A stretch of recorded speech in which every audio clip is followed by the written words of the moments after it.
Okay, Kevin Bowman, thank you so much for joining me today. My pleasure. Thanks for the opportunity. First, this is not your first time running for council, correct? Correct. Right. So and you ran in Ward 3 last time as well for people who may not know. So this is second time, right? That's right. Yeah. So, um what made you want to go again? And you jumped in pretty early too. You were one of the first ones to sign up if I remember correctly. So you've been committed for a while. Yeah. Yeah. I came quite close to successfully getting elected 4 years ago. I think I only missed out by 65 votes that Michelle edged me out by.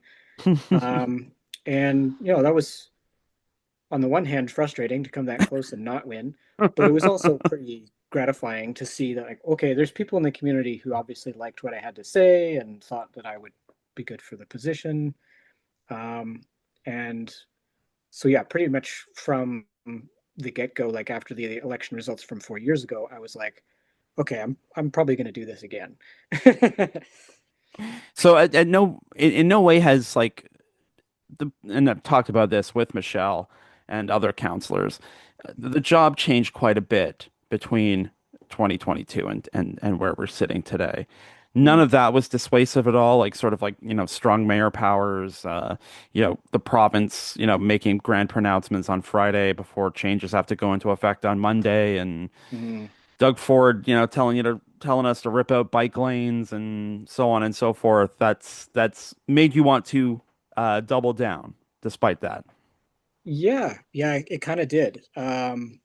Yeah, it's interesting because I know some, not just yourself, many other people have questioned my stick-to-itiveness, for lack of a better, like considering all these changes. Like, yeah, the province can just rip the rug out from under you whenever they feel like it, which technically they always could have done. They just never exercised that until more recently, and now they Mm, seem to be doing it all the time. But yeah, that kind of just motivated me to get in there even more because I'm like, okay, this is becoming a systemic problem, not just for Guelph, but for municipalities across the entire province. And, I don't think it's unique to Ontario either, although we seem to be getting the worst of it with Doug Ford. He likes to make changes. Um, and yeah, I think there's some serious work that needs to be done, not just by Guelph, but all the municipalities to, you know, talk with whoever the future government of Ontario will be, and also the feds for that matter, to talk about the fact that, we have three levels of government in this country, but one of those levels of government is essentially not mentioned in the Constitution at all, whereas the other two are. mm, And as a result, municipalities essentially have no rights. hmm.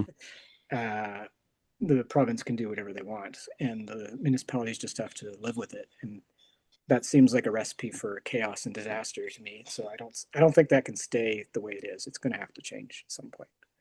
Right. And to get to that, when people go to your website, as I did, you're talking a lot about like there's a lot of need out there, and I don't think that there's any question that there's need out there, and just as there isn't any question that, and I don't have the numbers in front of me, but municipalities have increased their spending on homelessness and mental health at Mm-hmm. drastically higher rates than either the provincial or federal governments. Yep. But then the other side of this is on your website, it's like we need to be more affordable. So I'm I'm curious how you, coming from your background and being a community activist, um, how you are going to like hold those two things in balance, because on the one hand there is a need for a lot of help, but none of that help is coming from or very little of that help is coming from upper levels of government versus there is a pressing need, and I don't think you're going to find anyone on the campaign trail, Kevin, who's going to say we need to pay higher taxes. Yeah. No, I'm not expecting to find too many people clamoring for higher taxes. And I can totally understand why. Um, so you're totally right. In the long term, I don't think any of these systemic issues are going to be truly resolved until the upper levels of government start living up to their responsibilities instead of just passing the buck constantly or ignoring their problems and hoping they go away. Um, that said, the things that the municipality can do to alleviate the situation, if not solve it, we do have options, and I don't think we're availing ourselves of all of them. We're understandably so. I think the municipality's been stuck in this mindset of like, well, the problem's not going to be solved till upper levels of government bail us out. And so we're just going to do band-aid solutions and temporary fixes until then. Mm, Um, and as I say, I think that was an understandable attitude to have when we started facing this situation. But we're a couple of years down the road now, and there doesn't seem to be any, relief on the immediate horizon. So I think it's past time that we reevaluate our approach and say, okay, these band-aid solutions and temporary things don't make sense because we don't know if there's relief coming. And so rather than spending a lot of money on, emergency measures and short-term solutions, we need to start investing that money into more permanent, longer-term things, right? So, hmm I guess what I'm wondering is like, how do we get there, and how do you balance the commitments? Because if you're cutting, or if you're saying like we don't want to hire taxes, and mm, that means either not covering the cost of something in the future or cutting costs so that the increase so that spending can be absorbed elsewhere. So you're moving money around. yeah. At issue as well is, and I think you know this, Guelph does not have its own housing authority. We are, connected to Wellington County. We give them the money, and yeah, we can coordinate with them through the Joint Social Services Committee, but that comes with strings as well. So when you're looking at those practical solutions, how do Mm-hmm. you move the money around to where it needs to be? But and where does that lead? Yeah, I guess where are we moving money from? I guess is what I would like to get at. What is your proposal? Yeah. Well, I mean, as I was kind of alluding to before, I think taking money away from more short-term emergency response type things. Hmm. Now, I wouldn't do it immediately because once you start investing in things like more um, affordable housing, for instance, better healthcare supports, um, at the local level, that's going to reduce the amount of demand on other services like paramedic and police, which are, police in particular, that's our single biggest expense as a city. Right. And, even the current council has said that, if you compare the per citizen Guelph police budget to other communities, we're outspending some other communities. So like there's some room to bring that down. And I know this is going to come up later that like the city can't directly set the police budget. The police board does that. Right. Um, and that's totally true. I understand that. We can't dictate the budget to the police. But as far as I can tell, the city's never even attempted to try and negotiate the budget with the police. They just rubber stamp it all the time because Mm, they know that if it came down to an actual like head to head fight, the province is probably going to back the police board. And so they're going to get the budget they want. And I realize that's true, but I feel like that's not an excuse to not try. Like you can still ask, you can still push back and say, look, your budget's been going up by way more than inflation for years and years and years and years. And at the end of the day, Guelph is a pretty safe community. We have really low crime rates. So mm, investing more and more money into police doesn't really make a lot of sense to me, especially if your goal is crime prevention, because police don't prevent crime, they respond to crime. right. No, for sure. And if I may push back as the way somebody you might meet on the front stoop in Ward 3 might respond is, I have my property crime, I had my car broken into, somebody took the propane tank out of my barbecue one night. I Yep. don't mean to laugh. That's not great. But I mean the other piece of this too is um I'm often in favor of like having the fight, but the thing about having the fight is when you kind of know what the result is going to be. Like I can't, I'm not saying don't have the fight either, or have the fight either way, but I mean you're asking a lot. You're asking the community to take on a lot when we know with like 99% certainty where things are going to end up. Yep. Yeah. No, Okay. It, Fair enough. I had a somewhat similar conversation with former councillor James Gordon. There was a couple times where he had proposals that he brought to council, and then when it became clear that the majority of council was not going to support it, he just retracted it instead of forging ahead. Um, and it's kind of a similar situation where like, okay, you know what the outcome most likely is going to be, and not just most likely, but like almost certainly, you know what the outcome is going to be, and you know it's not the outcome you want.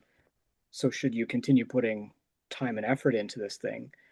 Um, and sometimes, yeah, no, the answer is cut your losses and move along. But sometimes, especially if there's a moral element to the question, I think it's worth pushing it because then at least there's a vote by council on the record on this issue. And then the voters can decide if they want to evaluate their councillors and their mayor on how they voted on that thing. Whereas if it never comes to a vote, there's no record. People can change their tune later, and nobody knows whether they. It's harder to hold people accountable. And I think the same thing applies with the police budget thing. It's like, okay, well, how do I know which counselors are more aligned with my view of approaching the police budget if they never even discuss it? They Hmm. just say, well, it's a done deal. We're not going to talk about it. I mean, the thing we're talking about is consensus building, which is like the hardest piece of council of being a council to wrap your head around because there's no whipping Right. in the voting sense. There's no party apparatus. Like everybody's coming into this with 13 different platforms, and there may be some crossover, Yeah. um, but not everybody's going to have the same level of crossover on every issue. So, I mean, going into council, how have you considered consensus building? How have you considered how do you get beyond just your own vote to support something? How do you get six other people to give their support? Yeah. Well, I think essentially it's going to come down to personal relationships with the other folks on council. I mean, it would be easier if all the counselors, we just if I just did my own thing, I have my opinion, I show up to the meeting, I say, well, I know how I'm going to vote, and hopefully everybody else votes the same way, but whatever happens, happens. Um, and yeah, that would be easy, but that's probably not going to end up with the results that I want. So yeah, it's definitely going to require building personal as well as professional relationships with the other people around the horseshoe. And at the end of the day, I think it comes down to just hearing them out about like, okay, what are your top priorities and your top concerns, and then if I can find a way to convince them that my pet projects are actually going to help them with their goals, then hopefully they'll see the light and vote accordingly. Yeah, well, let's talk about Ward 3 specifically. You are your ward is kind of in the middle of the city, not quite downtown, but definitely in the middle, at least in the northern half. From your point of view, like what are the issues that are sort of like ward specific? Like when you're talking to people, your next door neighbors in Ward 3, what Mhm. is of specific concern to them? Well, I mean, I definitely hear folks concerned about the state of downtown, both the businesses, like there's a lot of vacant businesses and some boarded up places. Concern about construction, concern about folks who are living rough or otherwise disadvantaged who are hanging out downtown, some of whom are clearly, have some untreated mental health issues or addiction issues, and others who don't have those issues but are just, in a tough spot financially. Um, and yeah, the other thing I'm hearing is concern over the rate of increase on property taxes. But I've also heard some concerns about street safety. I know just a couple of years ago there was one accident in particular that made headlines with Right. that truck that hit a family and the mother didn't make it, which was extremely tragic. I was right at Paisley and Alma. Alma. Yes, Yeah. thank you. Yeah. Um, and yeah, that's not the only example, right? There's been plenty of other incidents between pedestrians and vehicles, cyclists and vehicles, etc. So yeah, street safety is also something I'm hearing about. And it's one of those things that we don't, we're talking about policing.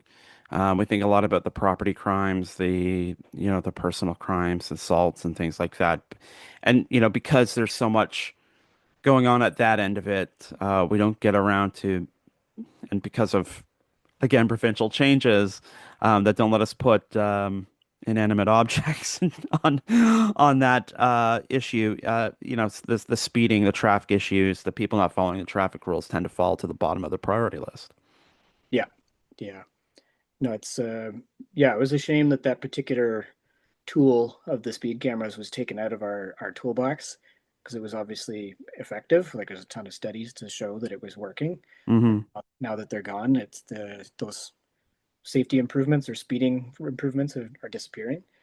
Um, but yeah, there's other ways to modify um, streetscapes to make them safer and have people slow down, whether that's, temporary barriers that just make the street feel a little bit narrower. And so people tend to slow down because they don't want to hit the temporary barriers.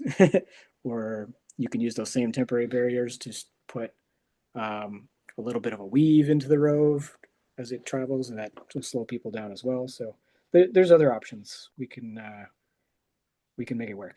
Hmm. Well, as we said, you're a community activist, and so you've been involved a lot. I have taken this note elsewhere from you and other candidates about interacting with City Hall, and you're kind of have an above average point of view as an activist.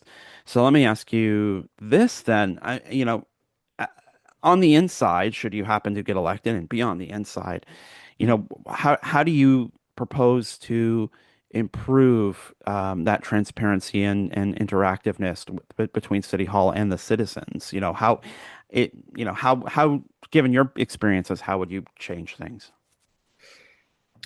Um, well, because I've had a couple experiences with committees, both talking to them and also being on them, and even chairing one.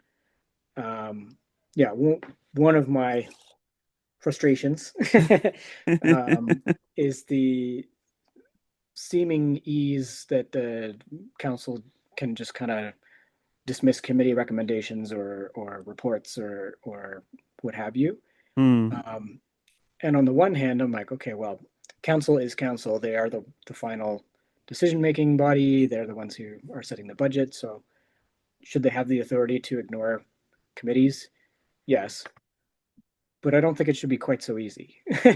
Hmm. um, and maybe one way we could address that would be that when committee reports or recommendations come forward, instead of having kind of like an open discussion about what we like about it, what we don't like about it, adopting some of it, whatever, there would have to be like a formal, just as the committee is submitting a formal report to council, council would have to reply not just to the committee but to the public with like report of their own replying Hmm. saying this is what we have decided, this is why we have decided that thing, and maybe break it down even a little more like yes we adopted recommendation 1 because x and we discarded recommendation 2 because y, etc. Can you think of um, an example where that may have been helpful in smoothing over maybe some hurt feelings in the community? yeah, I can think of several examples. uh, I can I think it would have helped. I mean, I happen to chair the last of the citizens committees that recommended compensation to council. Um, and, we were making an initial recommendation that was outside the box. And so we knew that, and we gave them an alternate recommendation if they didn't like our initial recommendation, which was that counselor is essentially a full time job now and it should be compensated appropriately. Um, and they didn't go for that, which was not shocking. But they went a step further than not taking our primary recommendation and instead going with our secondary recommendation. They then had kind of freewheeling discussion around the horseshoe about like, why do we have committees if we're not going to do what they recommend? And then it went even further and they said, well, we're just going to dissolve this committee permanently forever. And it's like, hold on, can we maybe have a discussion about this? Maybe you want to consult staff. Maybe you want to look at what other communities are doing instead of just like making this decision on the fly without too much consideration. But that was their prerogative and they went for it. And 4 years later, when they had staff make a recommendation about compensation, it became a debacle once again Hmm. for largely the same reasons as it was 4 years ago. So, like, if they thought they were solving their problems by dissolving this committee, well, apparently they were mistaken because the problem still exists. Yeah. Um, Another example I can think of is that I know a ways back the accessibility committee, a whole bunch Mm. of the members all resigned en masse Hmm. in protest because they felt like it was an exercise in futility. The city wasn't taking the recommendations seriously and not responding in a timely way, et cetera, et cetera. And um, yeah, I feel like if council had to provide a more formalized response as to like, okay, we're going to adopt these recommendations, but not these recommendations, and here's our reasoning for why, and then that was published, then it might get a little bit more media coverage. It might get a little bit more conversation in the community about like, hey, yes, that was reasonable of them, or no, they clearly haven't thought this through and they should reconsider. I think that would be helpful. I think that would be helpful too. I do wonder to whose responsibility it would be to explain council's thinking because even I can't explain it sometimes. Um, you've mentioned on your website that it's your intention to sort of, I mean, again, there's no real job description for a full-time city councilor, but you've essentially like made the promise that you're going to make it your full-time job being a city councilor. Why is that important? Why was that important to sort of state up front as well? Well, in large part because of my experience on that committee that was studying and recommending compensation for city councilors. Myself and the other members of the committee, we talked to HR professionals, compensation professionals, plus a poli sci expert from the Association of Municipalities of Ontario. So we learned a ton about the more nuanced details of the role of a counselor. And it is a weird, unique position because like you're compensated, Hmm. but you're not an employee. Mm-hmm. You don't have a supervisor. You don't have a job description that you're held accountable to. That if you violate, you get fired or anything like that. Um, and yeah, there's nothing that requires you to put in full time hours. So in fact, there's nothing that requires you to put in any hours at all. The only consequence for that would be, well, most likely the voters are not going to pick you to come back. Right. But um, and so one of my big takeaways from that was, the way that counselor is currently structured in the province of Ontario is very much a holdover from a bygone era where the only people that were ever expected to sit on council were like local business owners that it was a big enough business where like the business kind of runs itself. I've hired people to do that for me. Right. And now I sit on council to fill my time because I'm got other thing. I don't have my business taking up all my time. And obviously that's not the case anymore. And even if it was the case, we wouldn't actually want that. Like we want a more representative council. We want more diversity of backgrounds on council. Um, But to your point, it's amazing. Like when you start looking at like heritage properties, like this used to be the house of former mayor so and so who began as like prominent businessman so and so, and yeah, that's a story of like like dozens of different properties. It's there yeah, because it was Mayor so and so's house who was once the owner of such and such mill or yeah, architect or builder or something. yeah, yeah. It's very common historically, not just here, all over the province and the Sure. country. And it's funny because of course nowadays those people wouldn't be able to serve very well on those councils because they'd have to recuse themselves from everything for a conflict of interest. But apparently that wasn't a concern back then. No. So No. It strikes me though, and you're getting at something I like something I'm sort of like gently trying to push us to. in the market squared columns, which is like, forget about the fight over like, can we get a couple of $1 million for road work, or can we get like a couple of $100,000 to fix Lion Pool and, make it accessible? Like, don't we first need to like, let's have a big sort of constitutional convention so that municipalities are have a constitutional role and, you know, can, then leverage their own power rather than, having power, or I was gonna say power forced upon them. But they don't have power forced upon them. They have stuff downloaded on them. But I mean, that's Yeah, like that seems to be the first thing, is to redefine what a municipality, or actually define what a municipality is, what it does, and then yeah, maybe you do have a job description and what is a full-time versus part-time city councilor, which are questions that every municipality decides for itself right now. yeah, yeah. No, I agree. Yeah, the legal definition and jurisdiction of municipalities has always been vague at the best, and it's very much out of date. Um, and so, yeah, that definitely needs to be updated and defined and clarified, along with the whole funding piece, right? And the Association of Municipalities of Ontario has been saying this to the province for many years, saying that the existing funding model, where essentially municipalities have one lever they can pull, which is property taxes, and that's it, and that's the only way they can raise any significant revenue, um, doesn't work because now municipalities have to take on all these new modern responsibilities that are beyond what that tax base can handle unless you somehow modify it to be progressive. We're like, okay, we're going to tax, mansions more than other properties because the people who own them presumably can pay more. Right. So, but that's not an option currently. It's you set a percentage of the market value or appraised value of the property, and that's what they pay.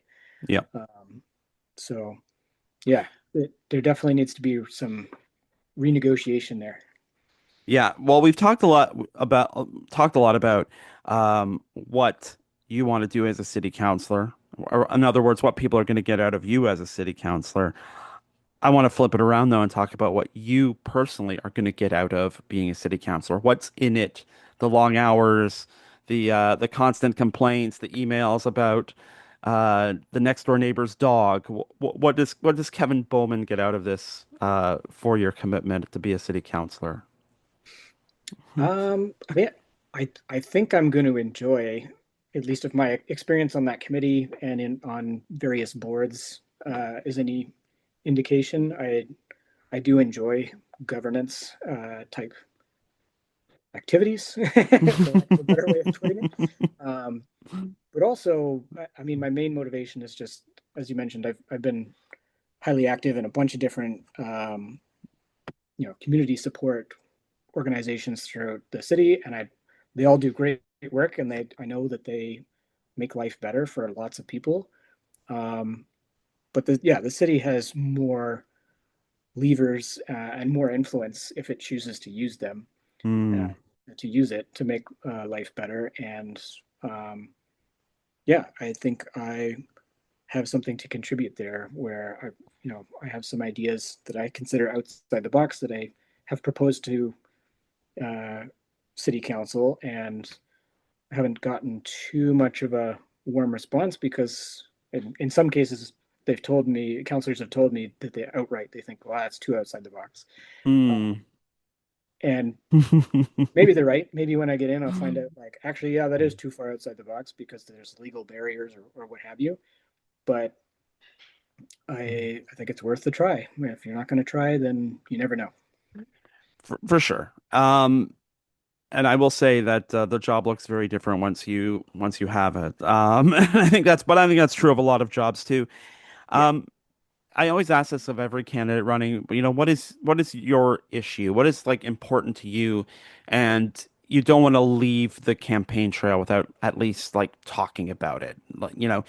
maybe it's something that might go under the radar. What is your issue, for lack of a better term? Well, if I had to pick one, it would be affordable housing, and I don't think that's an issue that's going to be missed by anybody.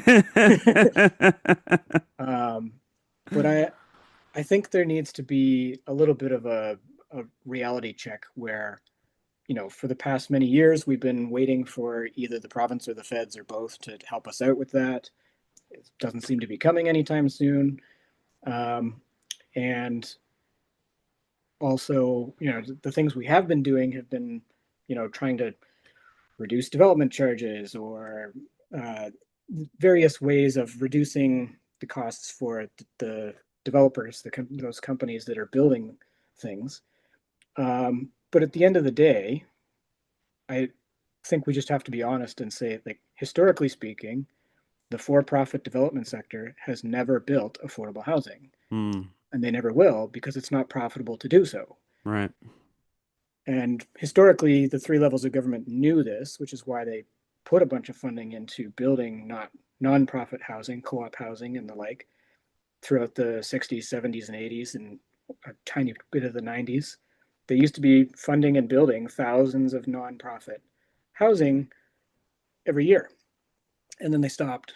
And we're living with the very predictable consequences of that choice now. Yeah. So, to my mind, we need to face the fact that, like, no amount of subsidies or greasing the wheels for the for-profit development sector is going to get us affordable housing.